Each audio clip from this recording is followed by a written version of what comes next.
Bonjour, aujourd'hui on parle de Pentagon's Paper, ou dans son titre original, The Post, de Steven Spielberg avec Meryl Streep et Tom Hanks. En 1971, la première femme directrice de la publication d'un grand journal, Katharine Graham, du Washington Post, jouée par Meryl Streep, va se retrouver face au choix de publier ou non des dossiers top secrets sur la guerre du Vietnam qui pourraient nuire à son entreprise ainsi qu'à elle-même. L'histoire n'est sans doute pas le point le plus important étant donné que c'est historique, cependant les thèmes abordés sont puissants et bien développés. Le film défend autant la liberté d'expression que le pouvoir des femmes, et, bien que le scénario se passe dans le passé, les sujets sont d'actualité et bien ancrés dans l'histoire, ce qui renforce la personnalité que se crée le film. Un autre bon point du film est sans doute dans son rythme, qui arrive à rester constant à peu près tout le long du film, à part peut-être vers le milieu où ça se perd un peu.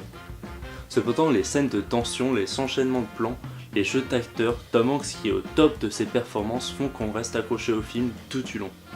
Un énorme point que je veux souligner dans ce film est sa photographie que j'ai admirée tout du long.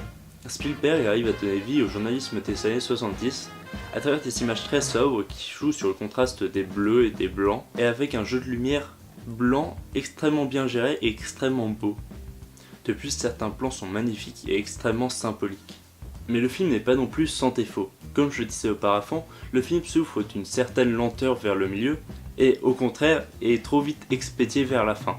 Ce qui m'a le plus déplu en restant soft est la sous-exploitation du rôle de Katharine Graham, jouée par Meryl Streep, qui ne devient intéressante que vers la fin du film et qui aurait pu être bien plus mis en avant.